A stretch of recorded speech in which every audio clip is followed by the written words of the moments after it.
Hey Viru, this is so much fun. Jay, I thought playing some video games would be a good way to cheer you up. I've been really down these days after the breakup. Nowadays, I'm keeping myself busy by understanding and trying to predict the stock markets. Stock market? Oh yeah, even I was just thinking that these racing tracks remind me of Bollinger Bands in the stock market. Bollinger Bands? What are they? You don't know? They're quite a powerful trading tool. Here, let me help you. After all, एक दोस्त ही तो दोस्त के काम आता है. Meet Viru, an expert in the stock market. Meet Jay, an ambitious trader and investor who wants and is also willing to learn about the markets.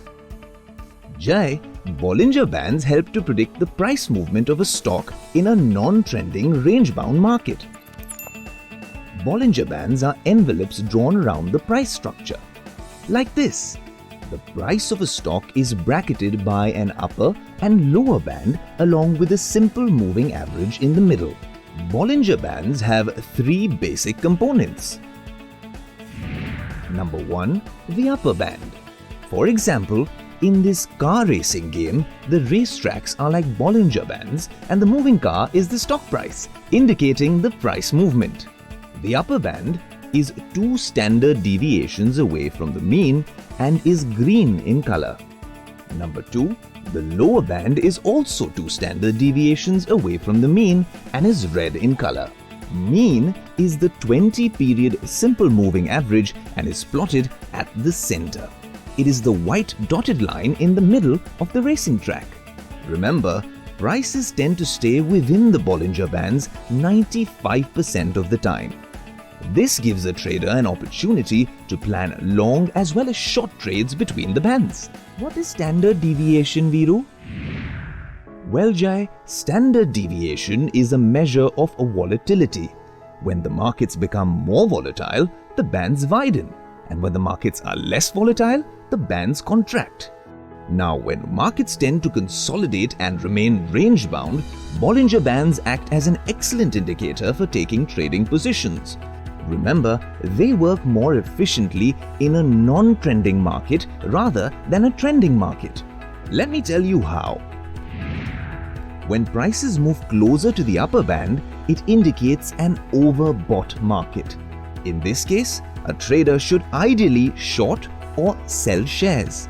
The closer the price moves to the lower band, the more oversold the market is, which in turn indicates that the trader should ideally buy shares.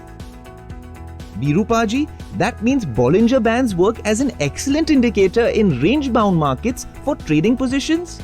Yes, however, these upper band and lower band signals cannot be used in isolation. Similarly, these conditions should always be used in conjunction with other indicators for higher probability. In that case, Viru, how can Bollinger Bands be used?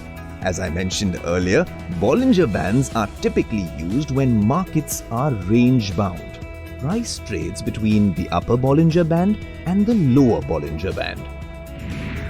The moment the price hits the upper Bollinger Band, a trader can initiate a short position and ride his position till his target, which should first be the moving average and next the lower Bollinger Band. Similarly, the moment the price hits the lower Bollinger Band, the trader can initiate a long position and ride his position till his target, which is first the moving average and next the upper Bollinger Bands. That's nice, Viru. I'm now becoming a pro with Bollinger Bands. Now tell me, what happens when volatility is low? Wah Jai, not so soon. First, let's consider this scenario. Here, stock price is moving in a tight range. Bollinger Bands here indicate that volatility is low and is about to pick up. I remember, when the bands go narrow, the volatility is low. Exactly. Which means a trader can anticipate a price breakout in either of the directions and take advantage of this opportunity. Wah Viru, kya baat hai? Wait, there's more.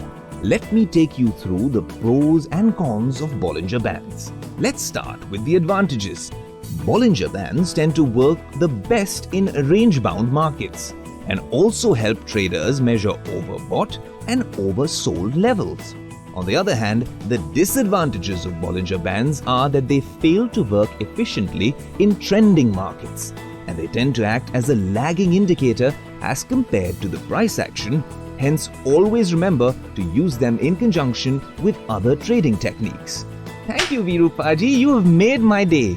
Who needs girlfriends when we can use Bollinger Bands to get some fabulous trading opportunities?